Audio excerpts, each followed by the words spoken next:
Billionaire dad protects a homeless woman from being humiliated at a restaurant, and his later actions move everyone.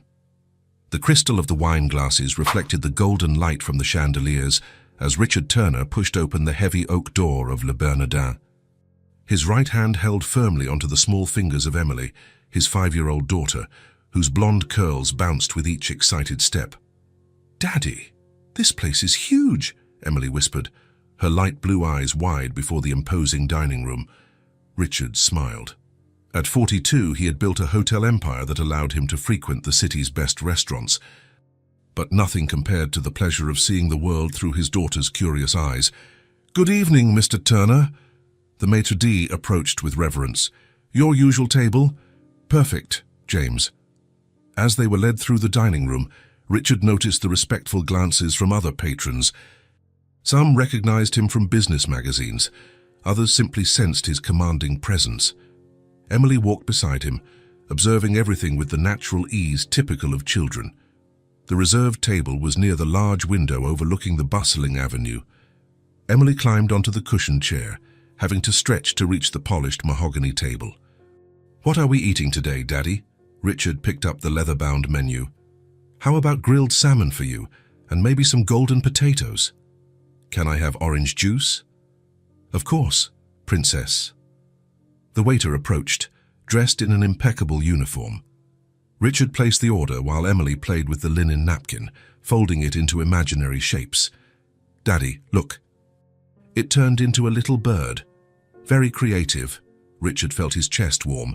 These moments together were his refuge after intense days managing hotels, endless meetings, and decisions that affected hundreds of employees. The dinner arrived on white porcelain plates. Emily attacked the potatoes with enthusiasm, talking about her day at the private school she attended. "Teacher Sarah said I'm going to learn to read big books soon." "That's great. Soon you'll be reading to me." It was then that the elegant atmosphere of the restaurant was broken by a noise at the entrance. Raised voices, hurried footsteps. Richard looked over his shoulder and saw James, the maitre d', gesturing nervously near the door. A thin woman, with dirty blonde hair and torn clothes, was pushing the glass door open. Her light blue eyes, though tired, held a dignity that contrasted with her worn-out appearance. "Please," her voice echoed through the silent room. "I'm hungry." The desperate cry cut through the elegant conversations like a blade. Silverware stopped mid-air, and whispers began between the tables. An elderly lady with lavish jewelry muttered something about the kind of people who show up in these places. The manager, a middle-aged man with a meticulously trimmed mustache, approached with firm steps and a stern expression. "Ma'am, I'm going to have to ask you to leave immediately. You are disturbing our customers."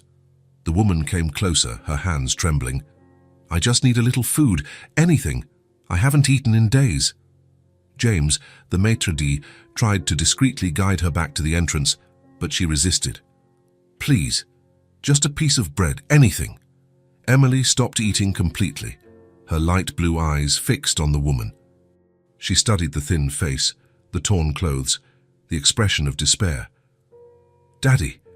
She tugged on his suit sleeve, her little voice filled with genuine concern. Richard followed his daughter's gaze, watching the scene unfold.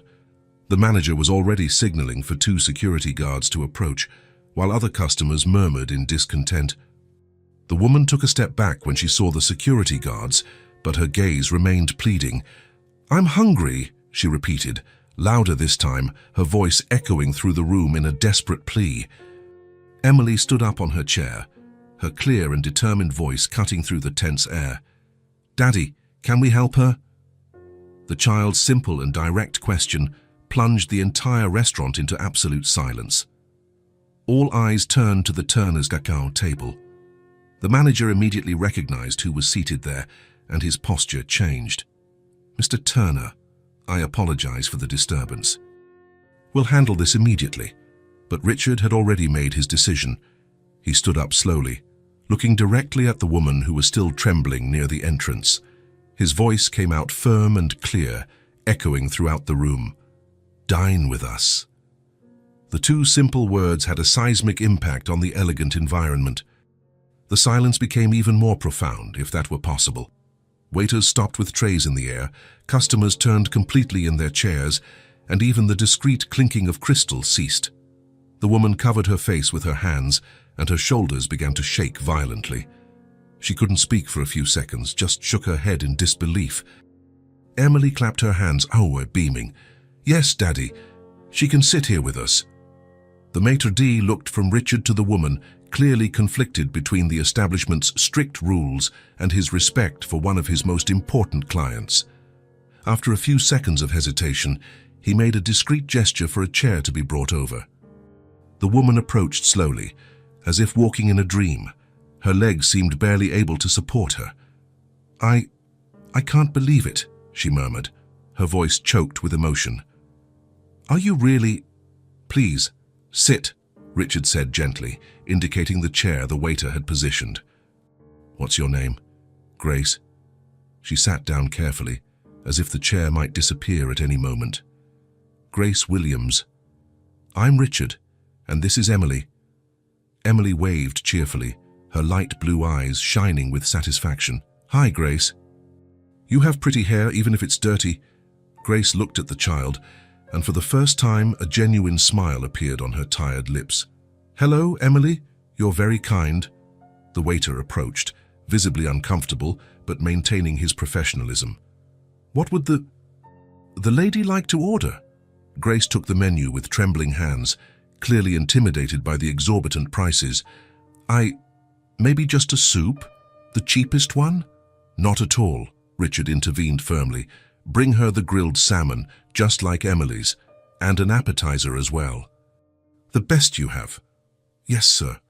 While they waited, Emily started a lively conversation with Grace, asking where she lived and if she liked stories. Richard watched the interaction, impressed by his daughter's natural ability to accept the new company. "Do you live in a house, Grace?"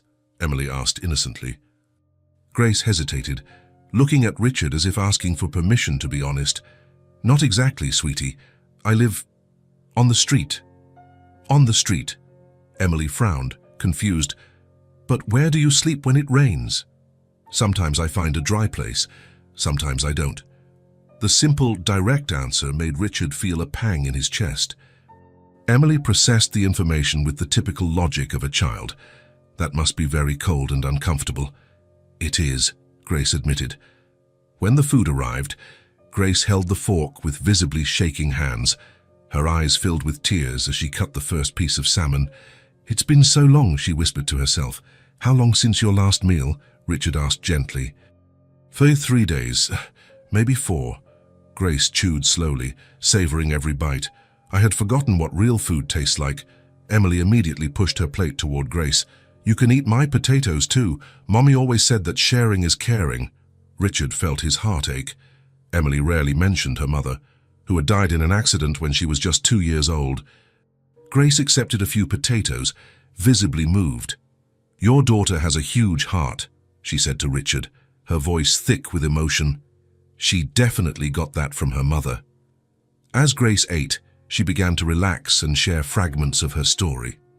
Her voice was low, but there was an evident education in her words, an articulation that contrasted with her current appearance. "I had a normal life until a few years ago. I worked in an office as an administrative assistant. I had a small apartment, but it was mine. I paid my bills on time, had plans for the future." "What changed?" Richard asked. Grace paused, cutting a smaller piece of salmon. "My mother got sick, terminal cancer. I used all my savings on experimental treatments. Then I had to sell everything I owned. When she died, I was completely broke and had been unemployed for months from taking care of her." Emily stopped eating and reached out her small hand to touch Grace's arm. "I'm sorry about your mommy." "Thank you, little one." Grace stroked Emily's blonde hair. "After that, it was one thing after another. Without a fixed address, no one would give me a job. Without a job, I couldn't pay rent. It's a cycle that seems impossible to break." Richard nodded gravely. He knew well the cruel logic of that downward spiral. "How long have you been living on the street?" 8 months. The answer hit Richard like a punch. He looked at Grace with new eyes, seeing beyond her deteriorated appearance. It was easy to imagine how she had been, a hard-working, independent woman who simply had the misfortune of facing a series of devastating tragedies. Throughout the meal, Richard observed not only Grace and Emily, but also the reactions of the people around them. Some customers whispered among themselves, others pretended not to see, but a few watched with something that looked like silent admiration.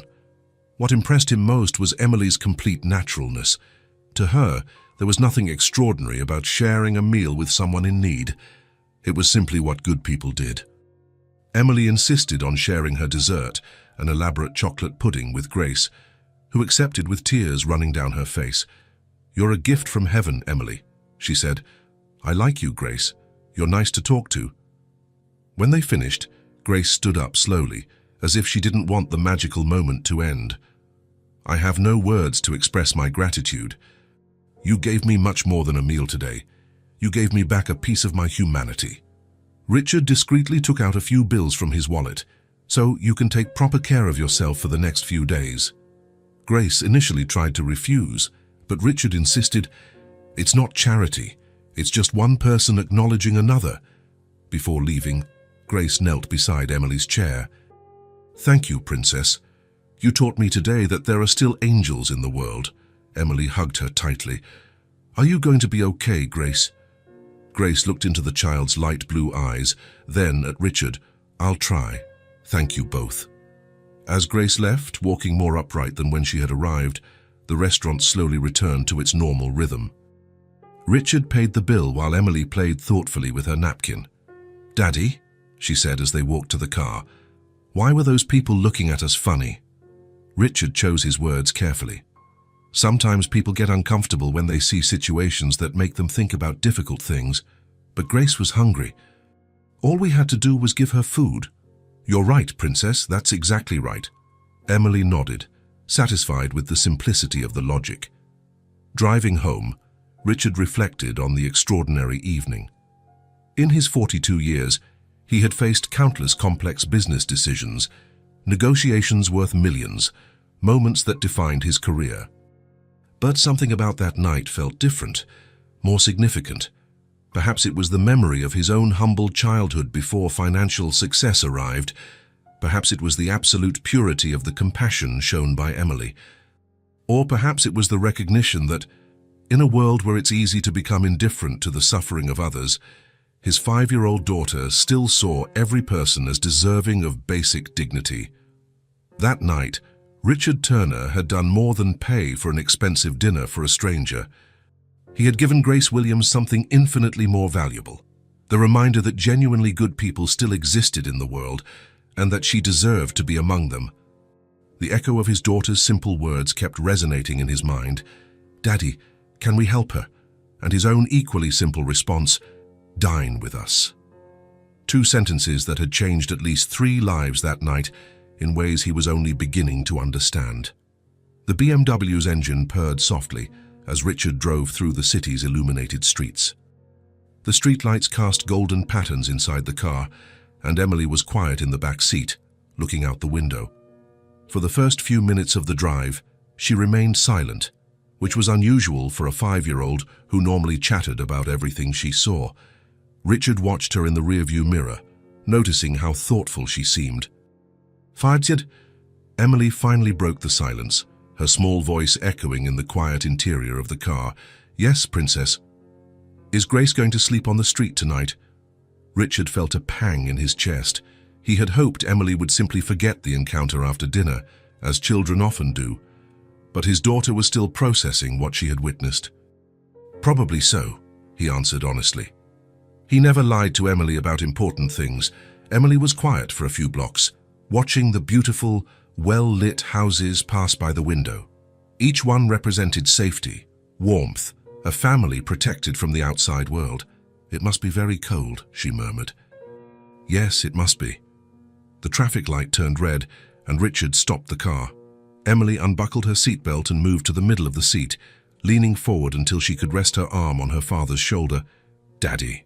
Her voice was soft, but filled with a concern that seemed too big for such a small child. "Couldn't you help more?" "She can't stay alone on the street." The words hit Richard with unexpected force. He looked in the rearview mirror and saw his daughter's light blue eyes reflected there, serious and hopeful.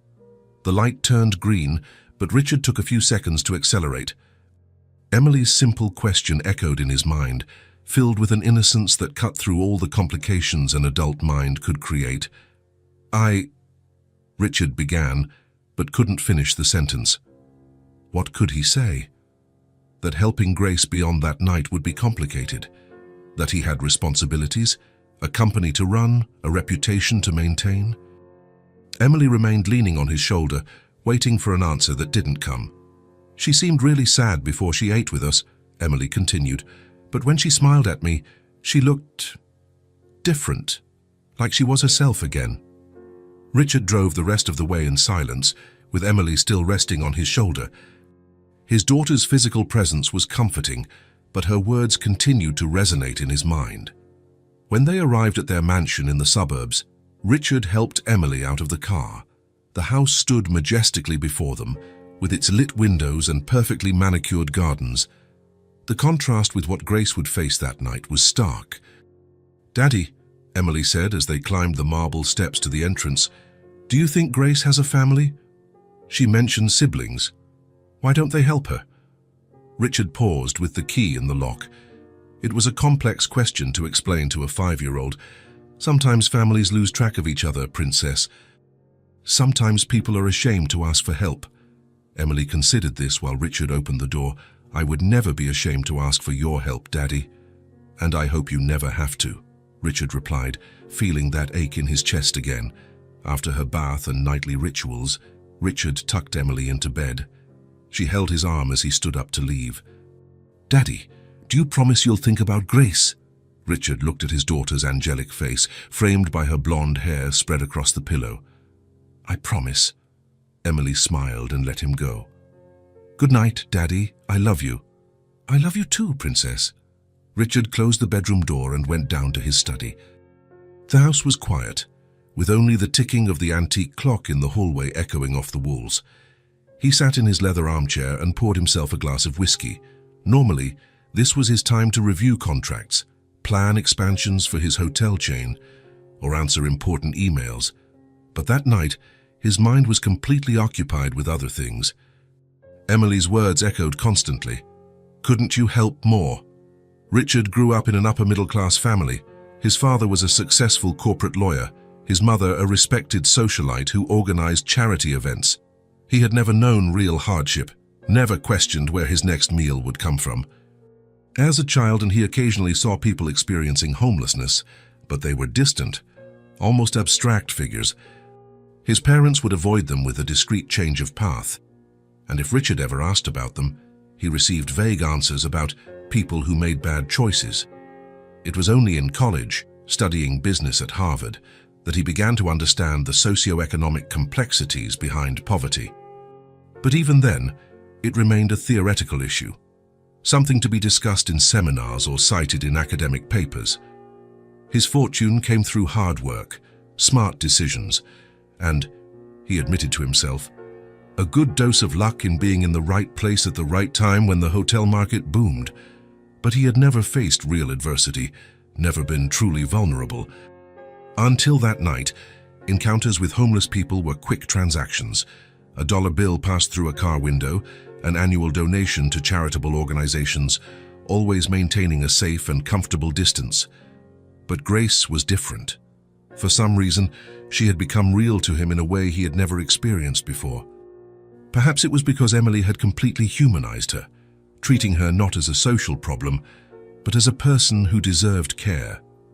Richard took a sip of his whiskey and looked out his study window. Outside, the garden was well lit by security lights, every bush and flower perfectly placed. It was a controlled, predictable, safe world. Somewhere in the city, Grace was looking for a place to spend the night. Maybe at the shelter she had mentioned, if there was space. Maybe on a park bench or under an awning, if there wasn't. The thought bothered him in a way he couldn't fully explain. Richard had always considered himself a good person. He paid his taxes, donated to charities, treated his employees fairly. But he had never gotten personally involved, never put a specific face to the idea of helping the needy. Now he had a face and a story, and, thanks to Emily, a sense of personal responsibility he couldn't ignore. He thought of Grace's expression when she finally allowed herself to relax during dinner, how her eyes lit up when Emily shared her potatoes, how she had straightened her posture upon leaving the restaurant, as if she had reclaimed some of her lost dignity. Couldn't you help more? Emily's question wasn't just about Grace, Richard realized. It was about the kind of person he wanted to be, the kind of example he wanted to set for his daughter. Emily had grown up with all the privileges money could buy: private school, expensive toys, vacations at luxury resorts. But somehow, she had developed an instinctive compassion that Richard wasn't sure where it came from. Perhaps it was because she had lost her mother so young. Perhaps that had made her more sensitive to the suffering of others. Or perhaps it was simply her nature, a pure kindness that hadn't yet been corrupted by the cynicism of the adult world. Richard finished his whiskey and went up to his room, but sleep didn't come easily. He lay in his king-size bed, staring at the ceiling as his mind processed the night's events. Every time he closed his eyes, he saw Grace trembling at the restaurant entrance. He heard her desperate voice, "I'm hungry." And then he heard Emily, "Daddy, can we help her?" His own response had come out instinctively, "Dine with us." But now, in the quiet of his room, Richard wondered if that had really been his voice, or if it had been something deeper, something Emily had awakened in him. The hours passed slowly. Richard looked at the digital clock. 2:47 a.m. Somewhere in the city, Grace was trying to sleep in conditions he couldn't even imagine. He thought of his hotel chain, 23 properties spread across 5 states, thousands of employees, annual revenue in the millions. Surely there was something he could do, but it was more complicated than that. It wasn't just about giving money or offering a temporary job. Grace needed a real chance to rebuild her life, and that required more than a quick fix. Richard finally fell asleep as the first rays of sunlight began to appear at the window. His last conscious thoughts were of Emily, of the purity of her compassion, and of how she had managed to see something that night that he, with all his experience and education, had almost missed. The possibility that a 5-year-old understood something fundamental about humanity that he at 42 was just beginning to grasp. When he woke up a few hours later, Richard knew his life had changed the night before. The question was no longer whether he should help Grace. The question was how. Richard arrived at his office the next morning with a determination he hadn't felt in years. He had barely had his coffee when he called Marcus, his personal assistant, for an urgent meeting. "Marcus, I need you to do something for me," Richard said, closing his office door. "Last night, I had dinner with a woman named Grace Williams. She's homeless, likely slept in a shelter downtown." Marcus took out a notepad, used to unusual requests from his boss, but this was different. "I want you to use all our contacts to locate her. Check the main shelters, social assistance organizations, anywhere she might have sought help." "Understood, sir. May I ask the reason?" Richard hesitated for a moment. How could he explain that his 5-year-old daughter had planted a seed of conscience that he could no longer ignore? "It's personal, Marcus. Just help me find her. I'll get on it right away." The next few hours passed slowly for Richard. He tried to focus on hotel occupancy spreadsheets, on expansion proposals for the European market, but his mind kept going back to Grace. Where was she? Had she found a safe place to sleep? Had she eaten anything? Around 2 in the afternoon, Marcus knocked on the door. "Mr. Turner, I've found Grace Williams. She's at the St. Vincent Assistance Center on Oak Street. It's a shelter that offers meals and temporary housing." Richard stood up immediately. "Great work, Marcus. Cancel my 3 o'clock meeting. And call Emily's school. Tell them I'm picking her up early today." 40 minutes later, Richard was parking in front of a simple red brick building. A faded sign read, "St. Vincent Assistance Center, all are welcome." The contrast with the luxurious environment where he had dined the night before was stark. Emily jumped out of the car, her blonde curls bouncing with excitement. "Is Grace in there, Daddy?" "We hope so, Princess." The inside of the shelter was clean but basic. Beige-painted walls, plastic chairs, the smell of disinfectant mixed with simple food. Several people occupied the seats, some sleeping, others talking quietly, all with that tired look of someone facing daily hardships. A middle-aged woman with grey hair tied in a bun approached them at the reception desk. "Can I help you?" "We're looking for Grace Williams. She might be staying here." The woman studied them for a moment, clearly surprised by the well-dressed visitors. "Grace? Yes, she arrived last night. She's in the back patio, helping with the community garden." The woman smiled. "She said she wanted to keep busy." Richard and Emily were directed through a simple hallway to a door that opened onto a small patio. There was Grace, kneeling beside a vegetable patch, her hands dirty with soil as she transplanted lettuce seedlings. She was wearing the same clothes as the night before, but she had managed to wash up. Her blonde hair was clean and tied back in a simple ponytail. When she looked up and saw Richard and Emily, her expression went through several emotions: surprise, joy, and then an evident concern. "Richard? Emily?" She stood up quickly, wiping her hands on a cloth. "What are you doing here?" Emily ran towards her. "Grace!" "I told Daddy we had to find you." Grace knelt to be at Emily's level, but there was caution in her eyes as she looked at Richard. "I didn't expect to see you again," she said honestly. "Emily wouldn't stop asking about you," Richard explained. "And well, I was also thinking about our conversation last night." Grace nodded slowly, but Richard could see she was bracing herself for some kind of disappointment or formal farewell. "It was a wonderful night," she said carefully. "You gave me much more than you can imagine. But I understand you have your own lives." "Actually," Richard interrupted her, "I came here to make you a proposal." Grace blinked, confused. "A proposal?" Richard looked around the patio, noticing that a few other people were starting to watch the conversation curiously. He lowered his voice. "So you mentioned yesterday that you had administrative experience, that you had worked in an office." "Yes, for almost 6 years."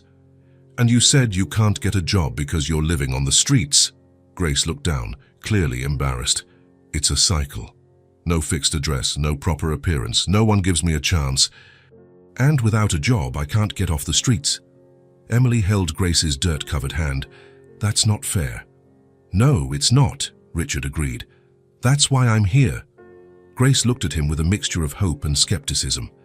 "I have a chain of hotels," Richard continued, his voice gaining conviction with each word. 23 properties. We always need dedicated, hard-working people." Grace remained silent, as if not daring to believe what she was hearing. "I want to offer you a job as a housekeeper with full registration and dignity. It's your chance to start over." The words hung in the air for a moment. Grace looked from Richard to Emily, then back to Richard, as if trying to determine if this was real. Are you serious?" "Completely serious. Honest work, a fair salary, all the legal benefits. I'll arrange temporary accommodation at one of our hotels until you get on your feet." Grace covered her face with her hands, and Richard could see her shoulders shaking. When she finally looked up, tears were streaming freely down her cheeks. I don't know what to say. Why? Why are you doing this for me?" Emily squeezed Grace's hand tighter. "Because you're our friend, and friends help each other." The simplicity of the answer made Grace cry even more. She looked at Richard, searching for any sign that this was a cruel joke or a prank. "I'm not looking for a handout," she said through her tears. "If you give me this chance, I will work harder than anyone you've ever hired. I will prove I deserve this opportunity." "I know you will," Richard replied. "I saw that in you last night. You haven't lost your dignity, Grace. You just lost your luck. And luck can change." Grace knelt again and hugged Emily tightly. "Thank you, little princess. You and your father are angels." Emily returned the hug enthusiastically. "Now you won't be hungry anymore." The child's words echoed through the small patio, filled with a simple but profound promise. Grace looked over Emily's shoulder at Richard, and he saw something new in her light blue eyes, not just gratitude, but real hope. "When can I start?" Grace asked, letting go of Emily but keeping her small hands in hers. Tomorrow, if you like. First, we'll get you settled, proper clothes, documents, a decent place to sleep. Then you'll meet the team and start training." Grace shook her head, still trying to process the sudden change in her circumstances. "Yesterday I was begging for food on the street. Today you're offering me a new life. How is this possible?" Richard looked at Emily, who was still holding Grace's hands and smiling radiantly. "Sometimes good things happen when we least expect them," he said. "And sometimes we need a child to remind us of what truly matters." In that simple patio, surrounded by vegetable patches and under the afternoon sun, 3 lives intertwined in a way none of them could have predicted. Richard had offered a job, but all 3 of them knew it was much more than a business transaction. It was the beginning of something that would change them all forever. 3 days after the meeting at the shelter, Richard was in his office at the chain's main hotel, reviewing the documents Grace had brought to complete her hiring process. The Human Resources Department had prepared all the necessary paperwork, and Grace was officially ready to start work the following Monday. Richard flipped through the documents with satisfaction, happy to see how everything was falling perfectly into place. Grace had shown herself to be punctual, polite, and clearly eager to start her new life. For the past few days, she had been staying in one of the hotel's staff rooms, taking regular hot showers and eating nutritious meals. The transformation was already visible. Her blonde hair shone, her light blue eyes had regained their liveliness, and she walked with more confidence. He was reviewing Grace's birth certificate when something caught his eye. His gaze fixed on a specific line in the document, and his heart almost stopped. Mother's name, Margaret Rose Williams. Richard dropped the paper on his desk, his hands trembling slightly. He picked up the document again, reading and rereading the name several times to make sure he wasn't seeing things. Margaret Rose Williams. It couldn't be a coincidence. That name was indelibly etched in his memory, associated with some of the most precious memories of his childhood. Richard leaned back in his leather chair, his mind traveling back in time. Margaret Williams had been much more than a nanny in his home. She had been a second mother, a constant and loving presence during his early years. His parents, Thomas and Helena Turner, were busy people. His father was building his corporate law career, frequently traveling for important meetings. His mother was involved in a multitude of social commitments, charity dinners, and high society events. They loved Richard in their own way, but rarely had time for the daily needs of a young child. It was Margaret who woke him up every morning with a warm smile. It was she who prepared his favorite breakfast, pancakes shaped like animals with maple syrup. It was Margaret who checked if he had brushed his teeth, who read him stories before bed, who comforted him when he had nightmares. Richard vividly remembered Margaret's blonde hair, always tied in an impeccable bun, and her light blue eyes that radiated kindness. She had a contagious laugh and always found creative ways to make even the most mundane tasks fun. Margaret had worked for the Turner family for nearly 10 years, from when Richard was 3 until he was 12. She wasn't just an employee, she was part of the family, treated with genuine respect and affection by everyone. Richard remembered how Margaret had taught him to tie his shoes, how she had helped him with his homework, how she had taken him to feed the ducks at the park on weekends. She had been present for every important milestone of his childhood, his first day of school, when he lost his first tooth, when he learned to ride a bike. But perhaps the strongest memory Richard had of Margaret was how she had comforted him when he was 8 and had accidentally broken one of his mother's expensive vases. He was terrified of his parents' reaction, but Margaret had hugged him and said, "Accidents happen, dear. What matters is that you're okay. Things can be replaced, but people can't." When Richard turned 12, Margaret announced that she was moving to another state to care for her own mother, who was getting older and needed help.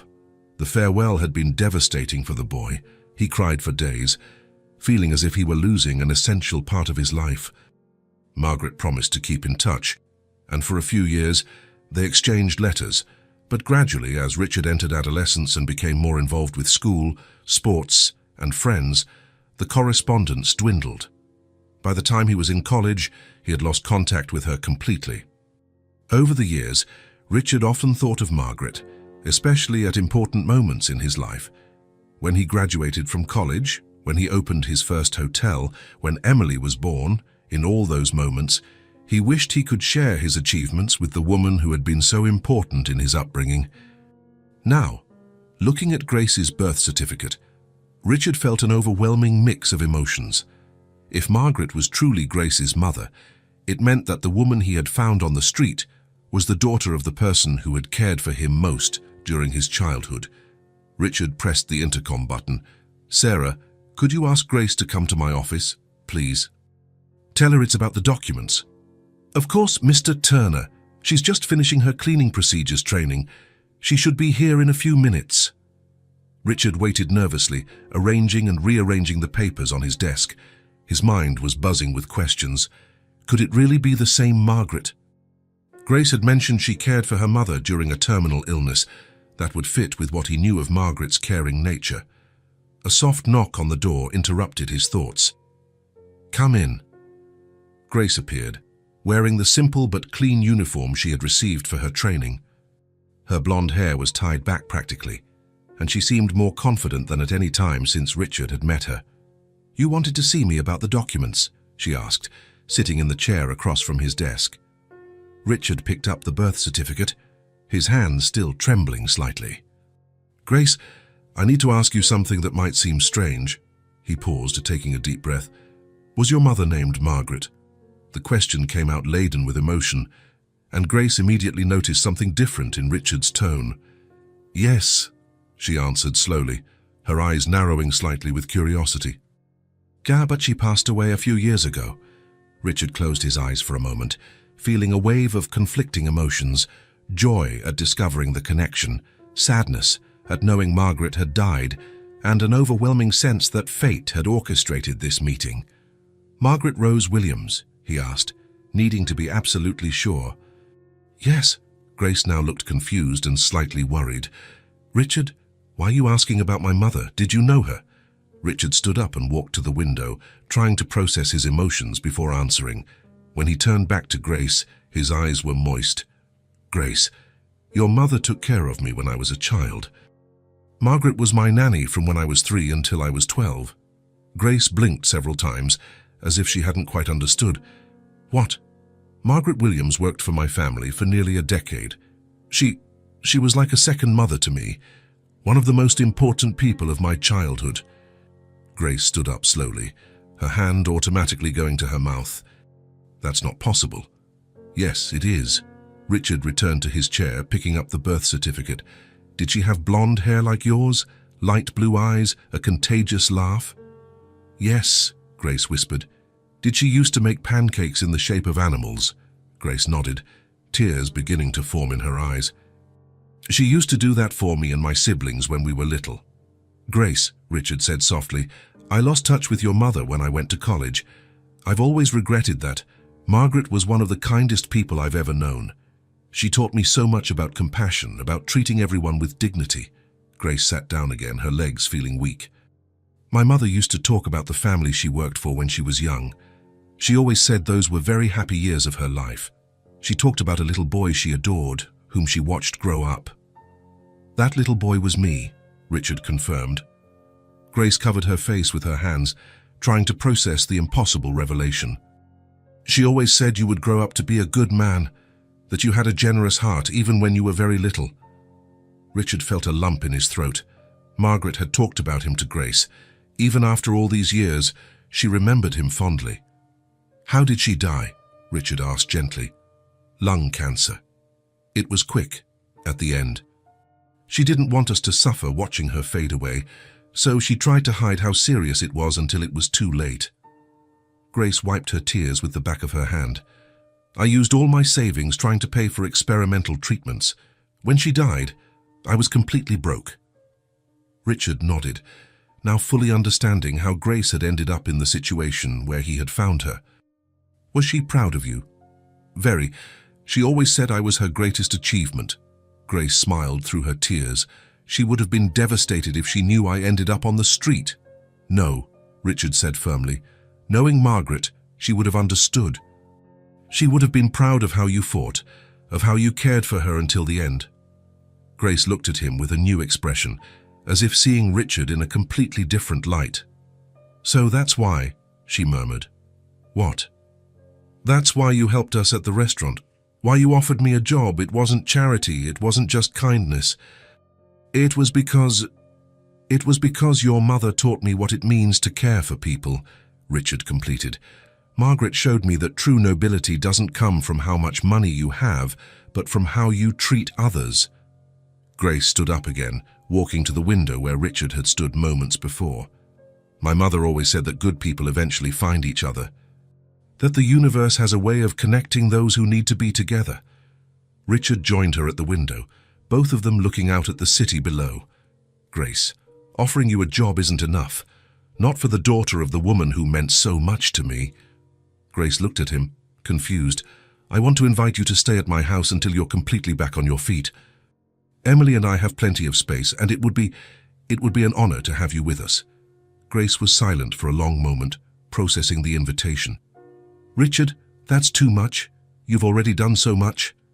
"No," he interrupted. "I haven't done enough yet. Margaret cared for me when I was vulnerable and needed love. Now it's my turn to care for her daughter." Grace turned completely towards him, tears streaming freely down her face. "Are you sure?" "Absolutely. It will honor her memory to help you, Grace." The words came out like a solemn promise, a vow Richard was making not just to Grace, but to the memory of the woman who had shaped so much of who he had become. Grace couldn't speak for a few minutes, just cried silently while Richard patiently waited for her response. "My mother always said that good deeds come back to us in unexpected ways," she finally managed to say. "I think she was right." "So you accept?" Grace nodded, unable to form words. Richard smiled, the first genuinely happy smile he had given in days. "Let's go pick up Emily from school and tell her the news. I'm sure she'll be thrilled." An hour later, they were in the car on the way to Emily's school. Grace had changed into casual clothes Richard had bought for her, and she looked like a completely different person from the desperate woman who had entered the restaurant just a week before. "So Richard," Grace said as they waited for Emily to come out of school, "can I ask you a question?" "Of course." "If you had known who I was from the beginning, would you have made the same choices?" Richard thought carefully about the question. "Honestly, I don't know. Maybe the revelation would have motivated me to act faster, but the initial decision to help, that came from Emily, and from something Margaret planted in me a long time ago." Emily appeared at the school exit, her blonde hair shining in the sun. When she saw Grace in the car, her face lit up like a Christmas tree. "Grace, you're here!" Richard got out of the car to explain the situation, but Emily had already run to hug Grace. "Princess," Richard said, "I have incredible news. Grace is going to live with us for a while." Emily looked from her father to Grace, then back to her father, as if she couldn't believe her luck. "Really?" "Really," Grace confirmed, beaming. Emily let out a shout of joy that made other parents and children look in their direction. She hugged Grace so tightly she almost knocked her over. "Now we're going to be a real family," Emily exclaimed. The child's innocent words struck both Richard and Grace with unexpected force. They looked at each other over Emily's blonde head, and Richard saw in her light blue eyes the same recognition he felt. This was no longer just about helping someone in need. It was no longer just about honoring Margaret's memory. Something bigger was happening, something none of them had planned, but that they all seemed to need. As they drove home, to their home now, Grace looked out the window and whispered a silent prayer of gratitude. Somewhere, she was sure, Margaret was smiling. The circle had closed in a way none of them could have imagined, and their lives would never be the same. The mornings in the Turner mansion took on a completely new routine in the following weeks. The sound of Emily's laughter echoed through the hallways, mixed with Grace's soft voice telling stories as they prepared breakfast together. Richard came downstairs on a typical Tuesday and found the two of them in the kitchen, Emily sitting on the counter, while Grace made pancakes in the shape of animals, just as her mother Margaret had done for him decades before. "Look, Daddy!" Emily pointed to the plate. "Grace made an elephant."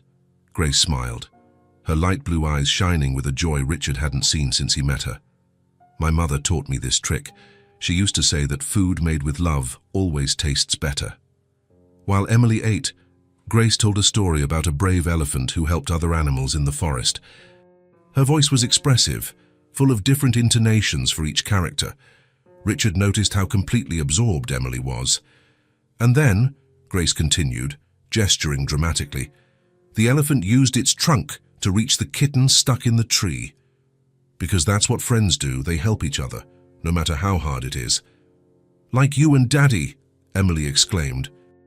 Grace paused, touched by the connection Emily had made. Exactly, sweetie. Richard watched, fascinated by the naturalness with which Emily had adapted to Grace's presence. It was as if a missing piece in their lives had finally clicked into place.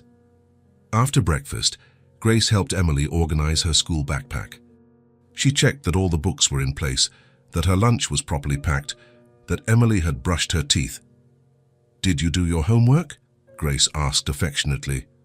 "I did. Want to see?" Emily ran to get her notebook, eager to show her work. Grace examined each page with genuine attention, praising the neatness of her handwriting. In the afternoon, when Richard returned from work, he often found Emily and Grace in the garden. Grace had discovered that Emily loved flowers and began teaching her about gardening. They had planted a small flower bed of their own, full of colorful flowers. "Flowers need love to grow," Grace explained, as Emily carefully watered the seedlings. "Just like people. And if I give them lots of love, will they grow super big? They'll grow strong and beautiful, that's for sure." Richard watched from his study window, noticing how Grace had changed since she arrived. In the first few days, she still carried a shyness, a hesitation. Now, seeing her interact with Emily, Grace seemed to have found her purpose again. During dinner, Emily always insisted that Grace tell more stories. Grace created narratives about brave girls who solved problems, about families that formed in unexpected ways, about the importance of being kind to strangers. "Once upon a time, there was a girl named Lily," Grace began one evening, "who found a sad lady on the street. Everyone passed by without stopping, but Lily stopped and asked if she could help. Emily listened with total attention. Richard realized that Grace was subtly teaching values through these stories: kindness, empathy, the importance of seeing beyond appearances." "And what happened to the sad lady?" Emily asked. "Lily took her home, where her family welcomed her with kindness, and the lady became part of the family forever." Emily smiled, satisfied. "Like you, Grace?" Grace blinked several times, clearly moved. "Like me, sweetie." On weekends, Grace and Emily developed their own traditions. Saturday mornings were for baking. Grace taught Emily how to make simple cookies and cakes. The kitchen would get messy, full of flour and sugar, but filled with laughter. "Baking is a way of showing love," Grace explained, as Emily mixed the dough. "So when you make food for someone, you're saying, 'I care about you.' Is that why you always make yummy food for us?" "Exactly." Sundays were for calmer activities. Grace read to Emily every afternoon. They would settle into the large armchair in the living room. Emily nestled in Grace's lap, while Grace read with different voices for each character. Richard often found them like this when he returned from his Sunday walks. Grace reading with passion, Emily completely absorbed, both lost in the world of the story. One evening, after Emily had gone to bed, Richard found Grace on the porch, looking at the stars. She seemed thoughtful. "Everything okay?" he asked, sitting down beside her. Grace smiled, but he noticed tears in her eyes. "I'm okay. Better than I've been in years." "Then why are you crying?" "Tears of gratitude. A few weeks ago, I had nothing. No hope, no purpose. And now," she gestured towards the lit-up house, "now I have a family that accepts me, and a little girl who reminds me why it's worth continuing to fight." Richard nodded, understanding completely. "Emily has changed since you arrived, too. She's more complete, happier. She's special. She has the purest heart I've ever seen. You're teaching her important things. About kindness, about caring for others." Grace looked at him with surprise. "Me?" "Richard, it was Emily who taught me about kindness. It was her who insisted on helping me that first night. But now you're shaping how she sees the world. You're teaching her that caring for others is important." Grace was quiet for a moment. "Your mother did that for you, didn't she?" "Margaret." "She did, and now you're doing it for Emily." Grace smiled, and this time there was no sadness in her eyes, only genuine joy. "You know what impresses me the most," Richard continued, "how you've regained your joy. When I met you, you were broken. Now seeing you with Emily, I see someone who has found her purpose again. Emily gave me a reason to smile again, to have hope. There are days when I wake up and forget all the bad months I went through. She sees you as family, you know," he said softly. "I see her that way too." The words hung in the night air, filled with meaning. Richard realized that something fundamental had changed in his home over the last few weeks. Grace had become an integral part of their lives, especially Emily's. "Grace," Richard said finally, "I want you to know that this is your home for as long as you want." Grace turned to him, her light blue eyes reflecting the moonlight. "Thank you. Not just for the house, but for letting me be part of your family. For giving me the chance to love Emily as she deserves to be loved." That night, as Richard went up to his room, he paused at Emily's bedroom door. Grace was there, adjusting the blanket around the sleeping girl, whispering a lullaby that Margaret used to sing to him. It was a full circle, he realized.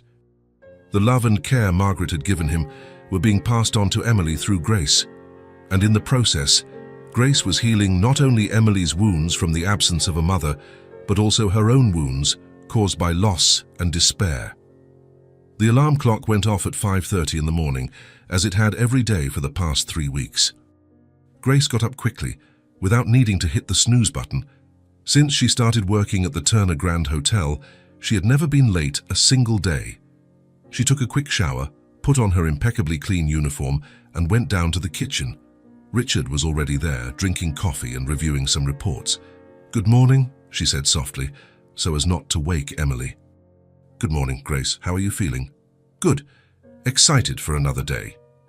Richard watched as Grace efficiently prepared her breakfast. Even in the small things, she demonstrated a natural organization that he admired. Everything had its place. Every movement had a purpose. At the hotel, Grace had stood out from day one. She had started as a housekeeper, but her dedication and attention to detail quickly caught everyone's attention.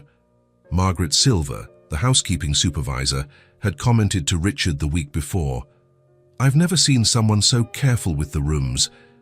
Grace doesn't just clean, she takes care of every detail as if it were her own home." Richard decided to observe Grace at work himself. He arrived at the hotel early that morning and discreetly followed her routine. Grace arrived promptly at 7, greeted all her colleagues with a genuine smile, and got her list of rooms. Richard followed her from a distance as she went up to the 12th floor. In the first room, Grace didn't just make the bed and clean the bathroom. She noticed that one of the curtains was slightly crooked and adjusted it. She realized the towels weren't folded in the hotel's standard pattern and redid them. When she saw that the TV remote's batteries were low, she noted it on her personal list to report to maintenance. Richard watched Grace work in 3 more rooms. In each one, she demonstrated the same level of excellence. It wasn't just efficiency, it was genuine pride in her work. In room 1247, Grace found a forgotten bracelet under the bed. She immediately took it to the front desk so it could be returned to the guest. "I found this in the room I just cleaned," she told Clara, the receptionist. "The lady staying there left this morning." "Wow, what luck." She called 10 minutes ago asking about the bracelet, said it had sentimental value. Richard observed the genuine satisfaction on Grace's face. She hadn't found the bracelet by chance. She had cleaned under the bed, something many employees overlooked. During lunch, Richard spoke with other supervisors about Grace. "She has an impressive ability to observe," said Carlos, the maintenance manager. "She always reports small problems before they become big ones. Light bulbs that are starting to fail, faucets that are dripping slightly. That saves us a lot of money on repairs. And I've never had to correct any of her work," added Margaret. "It's like she has years of experience, but we know she's just starting." Richard nodded, absorbing the comments. It was clear that Grace didn't see her job as just a job. She saw it as an opportunity to prove her worth. Late in the afternoon, Richard asked Grace to come to his office. "Please, have a seat," he said when she arrived, still wearing her uniform. Grace sat down, her hands folded in her lap. There was a slight concern in her eyes, as if she were trying to figure out if she had made a mistake. "Grace, I've called you here to talk about your performance." "Yes, sir," she replied formally. "In the past 3 weeks, I've received nothing but praise for your work, from supervisors, from other employees, even from guests." Grace blinked, surprised. "Shy from guests? Mr. Morrison, from room 1156, specifically requested that you continue to look after his room for his entire stay. He said he's never seen a room so well kept." A small smile appeared on Grace's face. "I just do my job." "No, Grace, you do much more than that." Richard stood up and walked to the window. "But you work with excellence and with pride, with a dedication that goes beyond what is expected." Grace remained silent, but Richard could see that his words were moving her. "I spoke with Margaret Silver today. She told me that you often stay late to help colleagues who are behind, that you offer suggestions to improve procedures, that you treat every room as if you were hosting your own family. I just want to do a good job," Grace said softly. "And you are. But here's the thing, Grace." Richard turned to her. "You have the potential for so much more."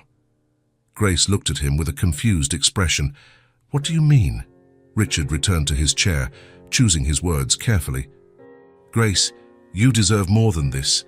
I want to offer you a better position with more responsibilities." The words hung in the air for a moment. Grace opened her mouth, but no sound came out. "A better position?" she finally managed to ask. "Assistant manager.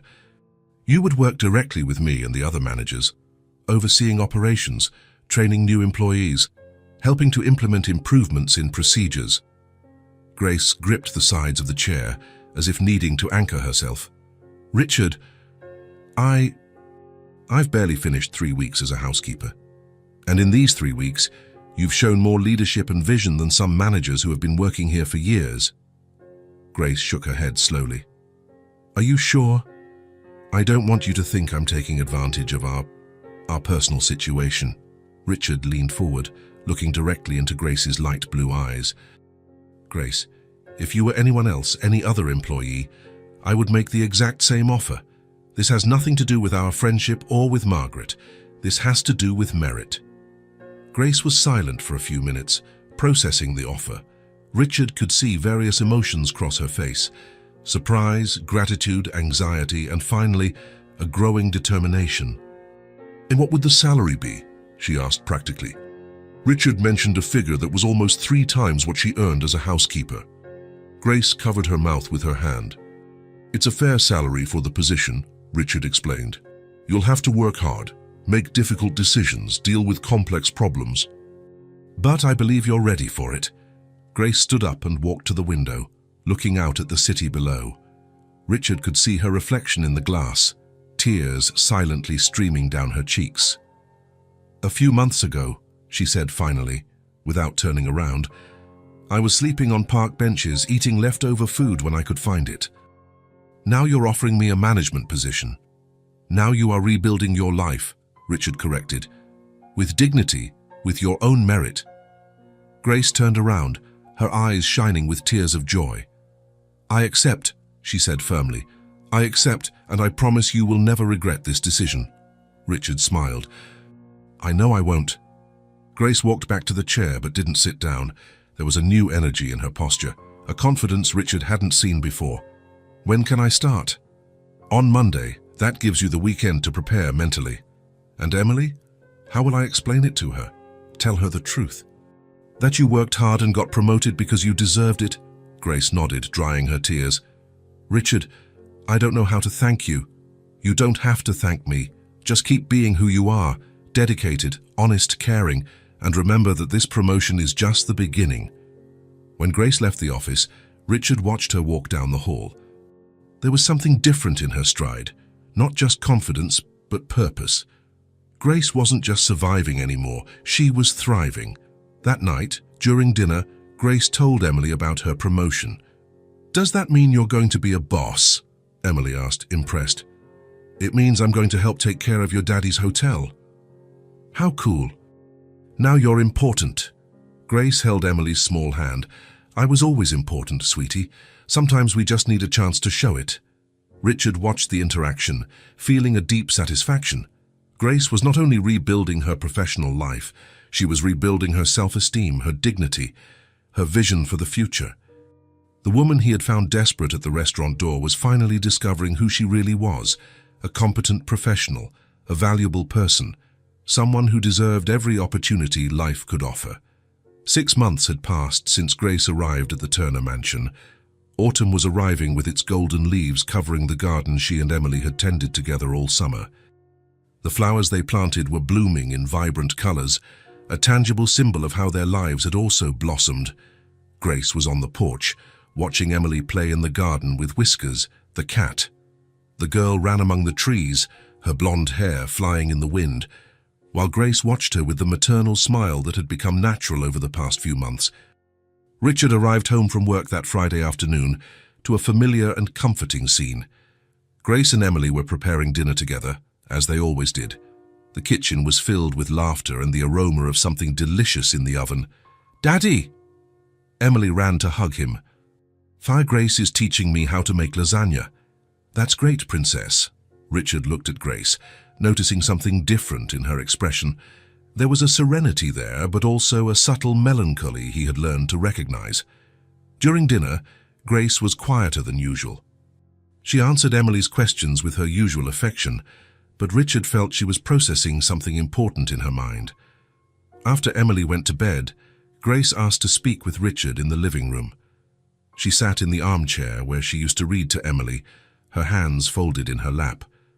"Richard," she began softly, "I need to talk to you about something important." Richard sat on the sofa, already suspecting what was coming. "I'm listening." Grace took a deep breath, as if gathering her courage. "I'm ready to stand on my own 2 feet." The words hung in the air between them. Richard had been expecting this moment, but that didn't make it any less difficult to hear. "Are you sure?" "I am," Grace nodded firmly. "Over the last few months, you've given me everything I needed to get back on my feet. A roof, food, work, dignity, but more importantly than that, you gave me a family." Richard saw tears forming in Grace's light blue eyes. "And that's exactly why I know it's time to go. Emily is getting too attached to me, and I'm getting too attached to you all as well." "Grace, that's not necessarily a bad thing. It's not bad, but it's not fair." Grace stood up and walked to the window. "Emily needs to learn she can be happy without depending on me.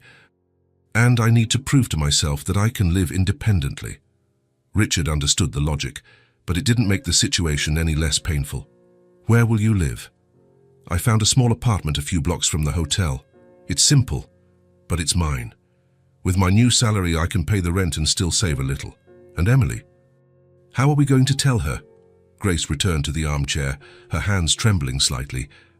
"Tomorrow morning. I want her to understand that this isn't abandonment, it's a graduation." The next morning, Grace prepared a special breakfast, pancakes in the shape of hearts. Emily was excited, unsuspecting of the conversation to come. "Emily," Grace said softly, sitting beside the girl, "I need to talk to you about something important." Emily stopped eating, her light blue eyes fixing on Grace's face. "You know how I came to be here, don't you? I was lost, without a home, without a family." Emily nodded. "And you and your daddy took me in, gave me a safe place to stay, helped me find a job." "Yes," Emily said, still not understanding where the conversation was heading. "Well, now I'm strong again. I have a good job, I've saved money, and I'm ready to have my own home." Emily frowned. "But you already have a home, here." Grace felt her heart ache. "Emily, sweetie, this will always be my second home. But now I need to have my own space, my own life." Understanding began to dawn on Emily's face. "You're leaving." "I'm not leaving forever. I'm moving to an apartment nearby. We'll see each other all the time." Emily was silent for a moment, processing the information, then her eyes filled with tears. No. You can't leave. Emily! No! Emily stood up from her chair, tears running down her cheeks. You promised we would be a family. Grace knelt in front of Emily, her own tears beginning to fall. Sweetie, we will always be family. Families don't have to live in the same house to love each other. But I don't want you to go, Emily sobbed. Please stay. Grace stroked the girl's face, her fingers gently wiping away the tears. Emily, look at me. Emily reluctantly looked into Grace's eyes. After my mother passed away, everything fell apart. I forgot what it was like to have a family. I ended up on the streets alone, but with you I felt welcomed again. And I will never forget that. Emily continued to cry, but she was listening. You saved me in a way that goes far beyond giving me food and shelter. You reminded me of who I really am. You gave me the strength to rebuild my life. Then why do you have to leave? Grace smiled through her own tears. Because now I'm strong enough to... And you're strong enough to let me go. Emily threw herself into Grace's arms, hugging her with all the strength her little arms could muster. I'm going to miss you every day. Me too, little princess. Me too. Richard watched the scene from the kitchen doorway, feeling his own heart break. He understood Grace's decision, but that didn't make it any less painful to see his daughter suffering. The rest of the day passed in a haze of mixed emotions. Grace packed her few belongings, clothes Richard had bought for her, a few books Emily had insisted she take, and photos they had taken together during their months living together. Emily followed Grace around the house like a lost puppy, trying to memorize every moment. Will you come for dinner tomorrow? Emily asked. If you invite me. And next weekend. If you want me to. And will you still tell me stories? Grace knelt again to Emily's height. Whenever you want to hear one. In the late afternoon, the taxi arrived to take Grace to her new apartment. Richard carried her single suitcase to the car, while Emily refused to leave Grace's side. This isn't goodbye, Grace said, hugging Emily one last time. It's a see you later. Emily couldn't answer, just cried silently in the embrace. Grace turned to Richard. Thank you, she said simply, for everything. Richard hugged her, feeling the weight of gratitude and loss at the same time. Take care of yourself, Grace, and remember, this will always be your home. Grace got into the taxi and waved from the window as the car pulled away. Emily and Richard stood at the entrance, watching until the car disappeared around the corner. That night was the hardest since Grace had arrived. Emily barely touched her dinner, even though Richard had ordered pizza, her favorite food. She's coming back, right, Daddy? Emily asked for the 5th time. She will, Princess. Grace will always be a part of our lives. But Emily wasn't convinced.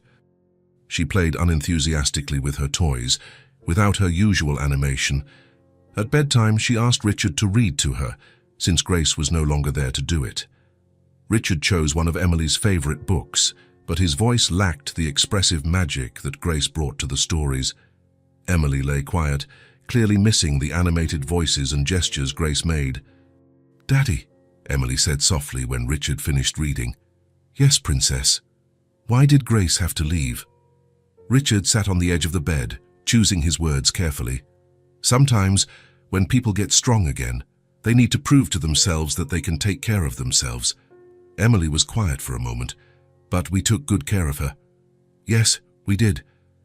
Very good care. So why wasn't it enough? Richard sighed, struggling to explain adult concepts to a 5-year-old. Love sometimes means letting people be independent, even when we want to keep them with us forever. Emily began to cry again, silently but steadily. Come here, Princess. Emily moved into Richard's lap, snuggling into his arms like when she was smaller. She will always be your friend. Now either she comes to visit us or we visit her. Emily cried for a few minutes, then suddenly looked up at Richard with red, swollen eyes. Daddy, I miss having a mum, and when Grace was here, it felt like I had one. The words hit Richard like a lightning bolt. He had suspected Emily's feelings, but hearing her direct words was devastating. Richard felt his own eyes fill with tears as he held his daughter closer. Emily, Grace took care of me like I imagine a mother would.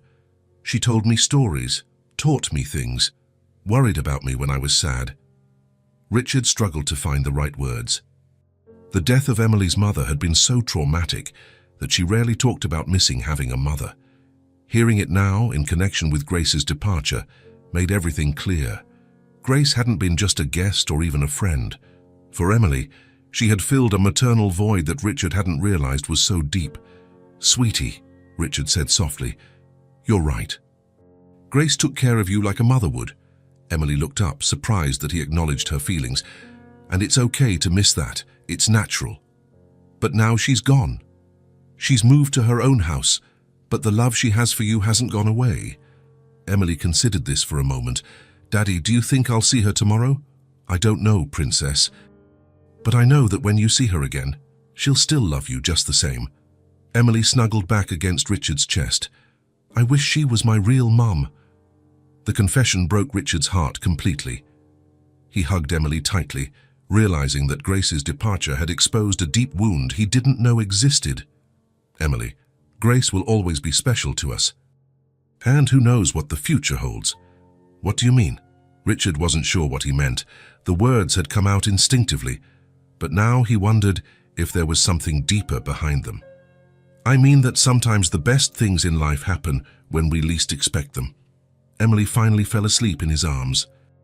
Richard carried her to her bed and covered her, watching her peaceful face and wondering how he had missed how attached she had become to Grace. How had Grace become so essential to Emily's happiness? And more importantly, what did that mean for all of them going forward? Richard left Emily's room with more questions than answers. But one thing was clear. Grace's departure had left a void that would be very difficult to fill. The house felt empty without her laughter, without her stories, without her gentle presence that had become so natural to their daily routine.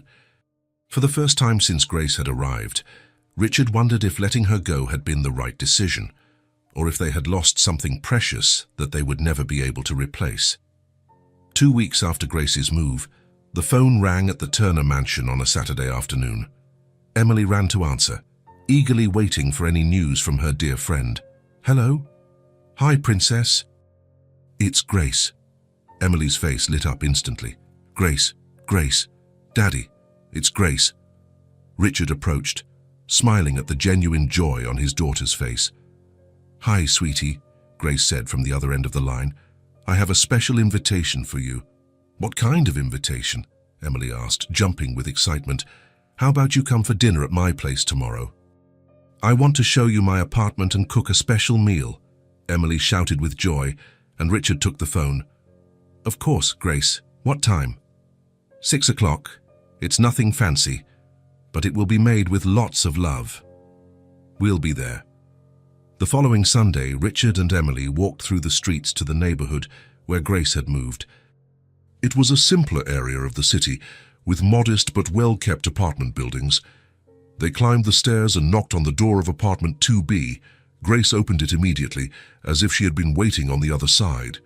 "You're here," she exclaimed, hugging Emily first, then Richard. Grace led them into the small apartment. It was a compact space, a living room that connected to an open kitchen, 1 bedroom and a bathroom.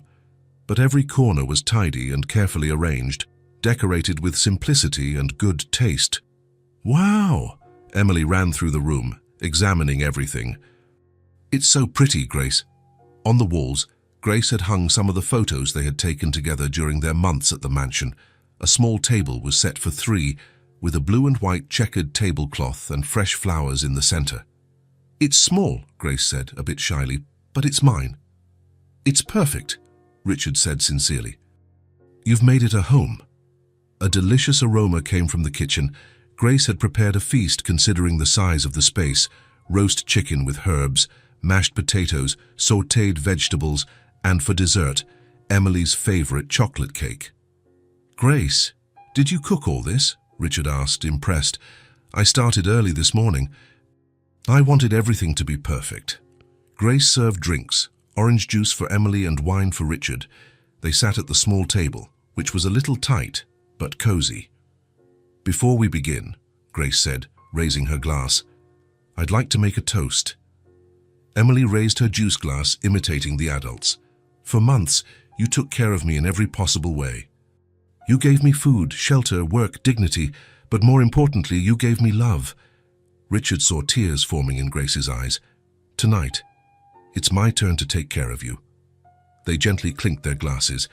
Emily laughed at the sound of the crystal. The dinner was magical. Grace had prepared every dish exactly as Richard and Emily liked it. The chicken was seasoned the way Emily loved, with a touch of garlic and herbs. The mashed potatoes were creamy and well seasoned. Remember the first time we ate together? Emily asked between bites. At the fancy restaurant, Grace replied. I was so nervous I could barely hold my fork. And I shared my potatoes with you, Emily added proudly. That's when I knew you were special, Grace said, stroking Emily's blonde hair. Richard watched the interaction, feeling a familiar warmth. Even in a small apartment, far from the mansion, the connection between Grace and Emily remained intact. Grace, Richard said, how is work, as an assistant manager? Grace's eyes lit up. It's challenging, but I'm loving it. Yesterday, I implemented a new system for housekeeping that will save almost an hour per room. Richard nodded, impressed. Grace was clearly finding her professional footing. And the other managers, how are they treating you? At first, some were skeptical. After all, I had been a housekeeper just a few months ago. But when they saw the results, they changed their minds. Emily listened to the conversation, even if she didn't fully understand the work details. You're very smart, Grace, she said simply. Grace smiled, touched by the child's innocent confidence. During dessert, Grace brought out photo albums she had started to assemble. Look what I did. The pages were filled with photos from the months they had spent together. Grace in the garden with Emily, the three of them at the park, Emily teaching Grace how to ride a bike, Richard and Grace preparing Emily's birthday dinner. I didn't know you had taken so many pictures, Richard said. I wanted to preserve every moment. You gave me memories I want to cherish forever. Emily turned the pages slowly, stopping at a photo where she was hugging Grace in the kitchen, both covered in flour after making cookies. This one is my favorite, Emily said. Mine too, Grace replied. After dinner, Grace showed them the rest of the apartment. The bedroom was simple but cozy, with a twin bed, a small dresser, and a reading chair near the window. This is where I read before bed, Grace explained. Remember the books we used to read together? Emily nodded. I still read to you, even from far away. Every night before I sleep, I pick a book and imagine I'm telling you the story. Emily ran to hug Grace. Me too. I take the books you gave me and pretend you're reading to me. Richard felt a pang in his chest seeing the deep connection between the two. They spent the evening talking, reminiscing, laughing. Grace told stories about her work, her funny colleagues, the interesting guests she met. Richard shared news about the hotel chain's expansion, and Emily talked about school and her new drawings. You know, Grace said as they washed the dishes together, this little apartment feels like a palace to me. Why? Emily asked. Because it's mine. I earned it with my own work. And because I know you will always be welcome here. When it was time to leave, no one wanted the evening to end. Can we do this every week? Emily asked hopefully. Maybe not every week, Grace laughed, but definitely often. The following months established a new routine. Grace visited the mansion at least twice a week, always bringing stories from work or small gifts for Emily. They had dinner together at Grace's apartment at least once a month, and Grace never missed an important event in Emily's life. At the hotel, Grace continued to excel. Richard began to consult her on important decisions, recognizing that she had a unique and valuable perspective. She implemented several improvements that increased efficiency and guest satisfaction. Grace has a natural instinct for hospitality, Richard told his management team. She understands that taking care of people is the essence of our business. For Emily, Grace remained a constant maternal figure. She still called Grace when she had problems at school, still asked for advice about friendships, still wanted Grace to be present for every important moment. Grace is like my heart, Mum, Emily explained to a school friend. The friend asked, But you don't live together. You don't have to live together to be family, Emily replied, with the wisdom of a child who had learned that love has no boundaries. On an autumn Saturday, Almost a year after Grace had moved out, the three of them decided to have a picnic in the park where they had spent so many afternoons together. Grace brought sandwiches, Richard brought drinks, and Emily insisted on bringing cookies she had baked herself. "They're a little burnt," she admitted, "but I made them with lots of love." They found their favorite spot under a large oak tree, spread out a blanket, and settled in for a relaxing afternoon. Emily ran off to play on the playground while Richard and Grace watched from the blanket. "Look at her," Grace said softly. "So confident, so happy." "You had a lot to do with that," Richard replied. "We all did. That's what families do." Richard looked at Grace, studying her profile as she watched Emily. "Grace, do you ever regret it?" "The decision to move out?" Grace considered the question carefully. "No," she said finally. "It was the right thing to do. Emily needed to learn that she could be happy without depending on me, and I needed to prove to myself that I could be independent. And now we have something even better. We have a choice. I choose to be in your lives, and you choose to have me in yours. It's stronger because it's voluntary." Emily ran back to them, breathless and covered in leaves. "Look what I found." She held up a small acorn. "We can plant a tree." "Where?" Grace asked. "In my garden. That way we'll always have a tree that we planted together." Richard smiled. "That sounds like a perfect plan." As the afternoon turned into evening, they packed up their things and started the walk home. Emily skipped between Richard and Grace, holding both of their hands.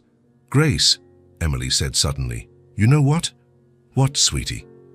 "I used to be sad that you moved out. But now I think it's perfect."